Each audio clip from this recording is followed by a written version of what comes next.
Welcome to chicken factory episode 13. ఈరోజు మనం chicken kurma చేసుకున్నాం విత్ ఆలు. సో చూస్తున్నారు కదా, జ్యూసీగా చక్కగా చేసుకోవచ్చు. సో కావాల్సిన పదార్థాలు ఏంటో చూద్దాం. ఉల్లిపాయలు, పచ్చిమిర్చి, హోల్ గరం మసాలా, పల్లీలు, గరం మసాలా, నువ్వులు, పసుపు, ఇంకా ఉప్పు. సో ముందుగా ఒక చిన్న కడాయి పెట్టుకోండి. మీ దగ్గర ఉంటే ఫ్రై ప్యాన్ ఉంటే ప్యాన్ పెట్టుకోండి. పల్లీల్ని, నువ్వుల్ని చక్కగా దూరగా వేయించుకోండి. ఎందుకంటే ఈ మధ్య నువ్వులు అసలు తినట్లేదు ఎవరు. నువ్వులు తినటం వల్ల ఆడవాళ్ళకి బలమే, మగవాళ్ళకి కూడా బలమే. అండ్ పల్లీలు కూడా ఎవరు తినట్లేదు. కాబట్టి నువ్వులు, పల్లీలు వేసుకొని చేసుకుంటే బాగుంటుంది. లేదు అనుకుంటే నువ్వులు, పల్లీల ప్లేస్లో మీరు జీడిపప్పు అండ్ బాదం కూడా వేసుకొని చేసుకోవచ్చు. సో నేను మాత్రం నువ్వులు, పల్లీలు వేసి చేస్తున్నాను. చాలా బాగుంటుంది. ముందుగా స్టవ్ వెలిగించి కుక్కర్ పెట్టుకోండి. కుక్కర్ పెట్టుకున్న తర్వాత ఆయిల్ అండి, చాలా ఎక్కువ ఆయిల్ పడుతుంది.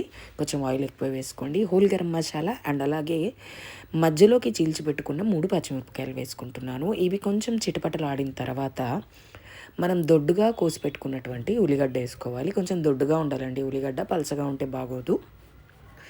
ఆల్రెడీ గ్రేవీ కోసం మనం మసాలా యూజ్ చేస్తున్నాం కాబట్టి కొంచెం ఆనియన్స్ని లావుగానే ఉంచుకోవాలి. కొంచెం అల్లం ఎల్లిగడ్డ పేస్ట్ వేసుకుందాము.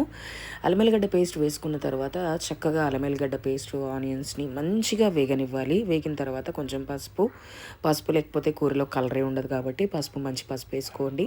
పసుపు వేసుకున్న తర్వాత కడిగి పెట్టుకున్నటువంటి చికెన్, నేను 250 గ్రామ్స్ చికెన్ తీసుకున్నాను. చికెన్ వేసుకొని చక్కగా కలిపేసేసి ఆ చికెన్లో ఆనియన్స్ కానీ, అల్లం వెల్లిగడ్డ పేస్ట్ కానీ ఇవన్నీ చక్కగా వేగాలి.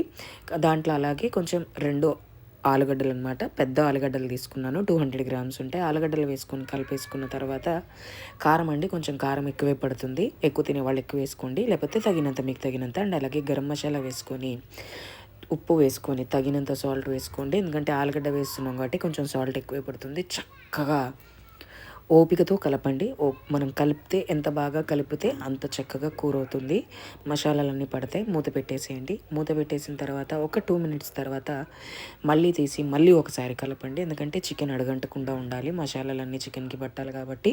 అండ్ అలాగే పొయ్యిలో ఉన్నటువంటి మంట కూడా చిన్నగా పెట్టుకోండి. అండ్ తర్వాత 2 టమాటాలు అనమాట, నేను కొంచెం గ్రేవీ ఎక్కువ కావాలి కాబట్టి పుల్లటి టమాటాలు పండు వేసుకొని ఒక 2 నిమిషాలు అలాగే పెట్టండి. ఎందుకంటే టమాటాలు ఉడికిపోతాయి అనమాట, కలిపితే కంటే కలపక ముందే ఉడుకుతాయి. మా అమ్మమ్మ చెప్పారు అలా చేయాలి అని.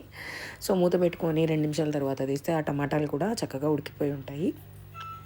టమాటాలు ఉడికిపోయిన తర్వాత ఒకసారి బాగా కలిపేసుకోండి. కలిపేసుకున్న తర్వాత చూస్తున్నారు కదా మీరు, దాంట్లో అసలు వాటర్ కానీ ఏమీ లేవు. ఇప్పుడు మనము నూరి పెట్టుకున్నటువంటి నువ్వులు ఇంకా పల్లీల పేస్ట్ బాగా ఫైన్గా నూరుకోండి, బాగుంటుంది. కొంచెం బరకుగా ఉంటే బాగోదు. చూస్తున్నారు కదా, చక్కగా కలిపేసాను. కలర్ కూడా చూడండి, మంచి ఒక డిఫరెంట్ గోల్డెన్ కలర్ వస్తుంది.